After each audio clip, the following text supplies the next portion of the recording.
Hari ini, Masjid Istiqlal, masjid kebanggaan kita semua, telah selesai direnovasi. Alhamdulillah.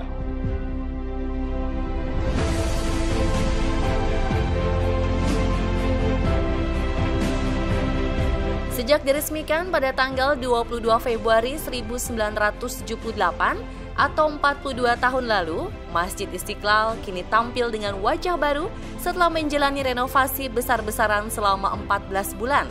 Dan 7 Januari lalu, Presiden Joko Widodo akhirnya meresmikan rampungnya proses renovasi kompleks masjid yang terletak di pusat ibu kota Jakarta itu.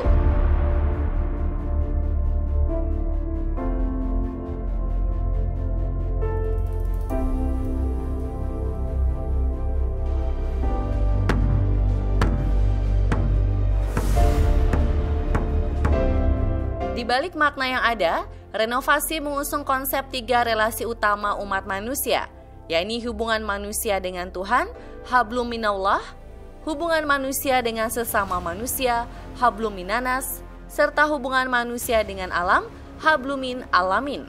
Bahkan jika dilihat dan telusuri, suasana Istiqlal kini terasa sangat berbeda, terutama pada bagian mihrab yang dipermak total, menghilangkan desain lama yang dibuat 9 tahun lalu. Mihrab itu memiliki bentuk busur tunggal dengan lingkaran kaligrafi di tengahnya. Ornamen kerawangan tembaga yang berbentuk kaligrafi Asmaul Husna dibuat untuk memisahkan ruangan imam dengan jamaah, dan ruang sholat utama juga terasa lebih sejuk dan nyaman.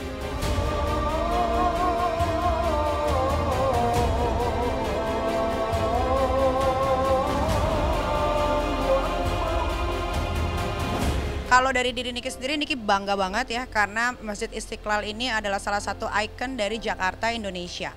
Gitu. Nah, setelah 42 tahun baru Bapak Presiden Jokowi yang merenovasi, itu luar biasa.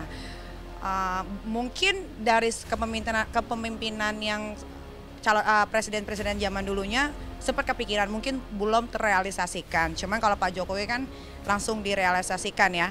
Karena biar bagaimanapun masjid itu adalah tempat ibadahnya umat Islam. Apalagi kan Istiqlal kan besar ya, jadi bisa menampung banyak sekali orang yang ingin beribadah di sana. Itu masjid yang aku dan kembaranku dan almarhum bokap gitu waktu masih kecil-kecil tuh, itu suka banget ke situ, suka banget ke Istiqlal. Terus tiba-tiba sekarang jadi bagus gitu. Jadi wah, Masya Allah, senang banget lah. Tentu renovasi pada saat ini yang kita sebut sekarang itu the new Istiqlal ya. Jadi memang konsepnya itu kan ingin mengembalikan Istiqlal itu sebagaimana pada awal diberdirinya. Jadi filosofi dari renovasi ini sebetulnya ingin mengembalikan masjid sebagai mana fungsinya. Yaitu tidak hanya sebagai tempat ibadah, tapi juga tempat pemberdayaan umat, tempat sosial dan lain sebagainya. Oleh karena itu konsepnya adalah wa ma arsalnaka illa rahmatan lil alamin. Ada sisi fungsi masjid, ada fungsi teknologi, ada fungsi sustainable, ada fungsi keamanan, ada fungsi keamanan. Nah, renovasi ini menyatukan itu. Jadi desain terbaru Istiqlal ini ada penambahan, yaitu bangunan gedung parkir 2 lantai, terdiri dari basement 1 dan basement 2. Terus penataan landscape, terus penggantian MMP yang terdiri dari lifting, sound system, dan plumbing. Terus pemolesan dinding marmer dan stainless. Dan ada penggantian mihrab dan karpet. Atas perintah Bapak Presiden Joko Widodo, Masjid Istiqlal kita renovasi dan kini kita bisa lihat bersama bukan hanya menjadi kebanggaan umat Muslim, tapi juga menjadi kebanggaan masyarakat Indonesia. Karena Masjid Istiqlal adalah masjid terbesar di Asia Tenggara dan kini telah berubah wajahnya menjadi The New Istiqlal.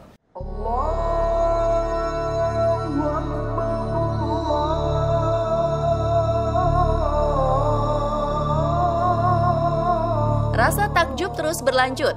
Lebih menarik perhatian adalah ketika kita memasuki ruangan utama masjid. Sebanyak 12 kolom penyangga kubah berlapis krom berdiri kokoh bercahaya dengan sorot lampu yang indah.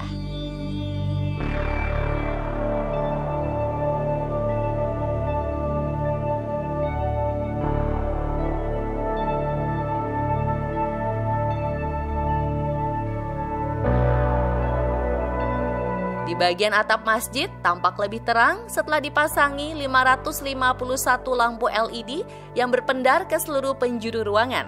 Sedangkan di bagian dalam kubah masjid semakin bertambah anggun dengan warna hijau toska dan ornamen jaring emas yang dihiasi kaligrafi Al-Quran.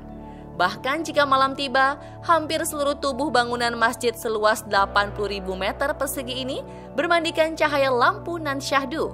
Di setiap permukaan tiang penyangga, atap, dan fasad luar disinari dengan efek glowing dari ratusan lampu LED berwarna putih dengan akses tungsten keunikan. Nah, dari lighting itu misalnya di lantai utama itu menggunakan dynamic white ya. Dia ada green, blue, red, dan amber white ya, sehingga ada warna merah, putih, kuning, dan juga biru. Nah, ini di dalam area masjid utama. Nah, kemudian di ruang, di kubah dan juga menara itu dia lighting ini mengimitasi warna bulan. Pada saat bulan purnama dia bisa full moon dan juga pada saat dia tidak full moon dia turun menjadi bulan sabit segala macam. Itu warnanya menyesuaikan imitasi bulan. Dan juga di menara juga begitu. Dia ada warna merah, ada warna putih melambangkan warna bendera kita gitu. Ini warnanya bisa berganti-ganti sesuai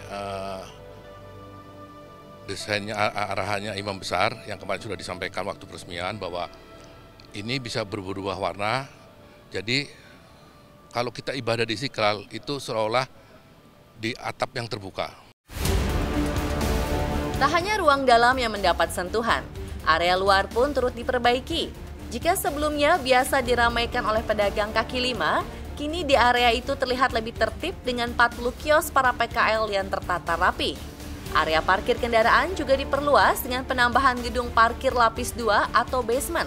Sedangkan akses kaum disabilitas juga dibuat lebih mudah dengan adanya lift khusus untuk mereka masuk ke area utama masjid.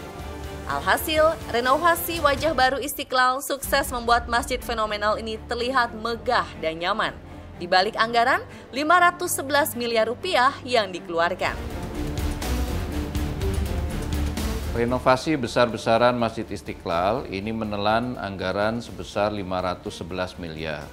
Ini utamanya untuk penataan lanskap tadi, kemudian untuk perbaikan sistem mechanical dan electrical, kemudian kita bangun ruang parkir bawah tanah, dan juga termasuk kita bersihkan sungai-sungai dan termasuk lantainya kita rapikan lagi komponen-komponen utama dari renovasi tersebut.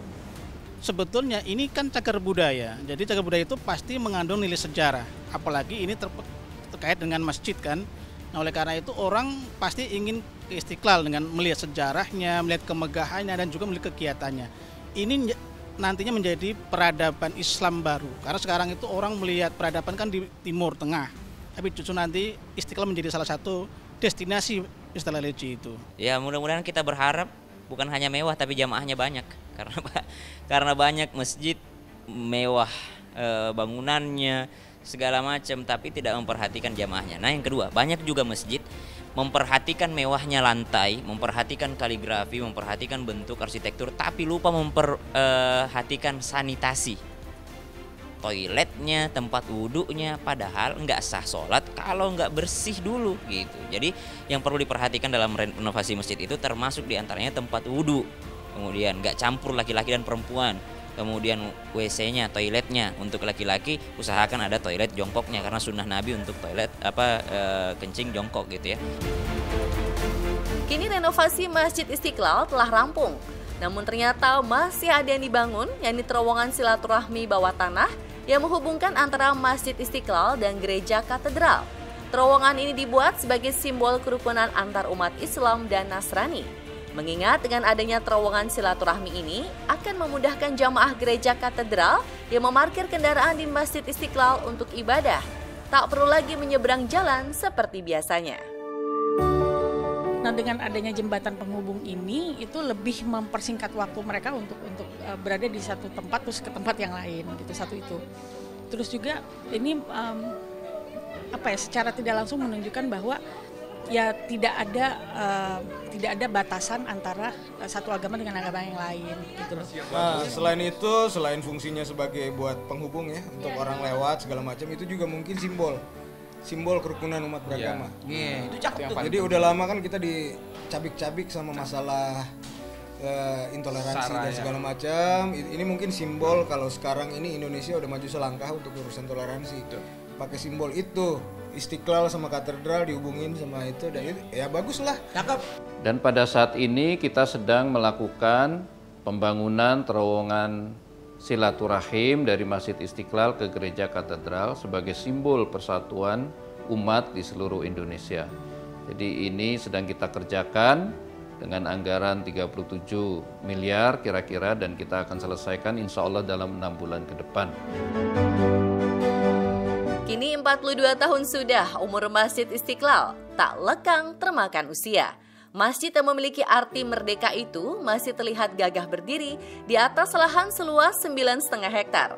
Tak hanya sohor sebagai simbol toleransi antar agama karena lokasinya berseberangan dengan Gereja Katedral, masjid yang mampu menampung 200.000 jamaah ini rupanya memiliki banyak kisah di dalamnya.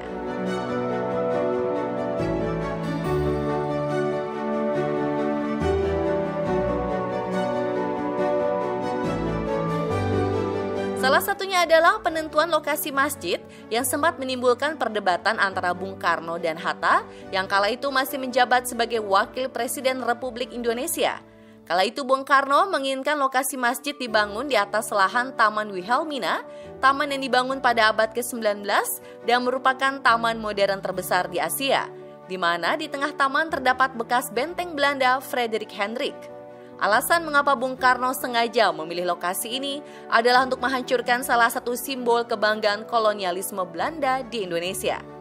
Sedangkan di sisi lain, Bung Hatta memiliki pendapat berbeda, yakni ingin Masjid Istiqlal didirikan di daerah Bundaran HI yang kini menjadi area Hotel Indonesia. Namun pada akhirnya Presiden Soekarno memutuskan untuk membangun masjid tersebut di lahan bekas benteng Belanda, lantaran di seberangnya telah berdiri Gereja Katedral, dengan tujuan untuk memperlihatkan kerukunan dan keharmonisan kehidupan beragama di Indonesia.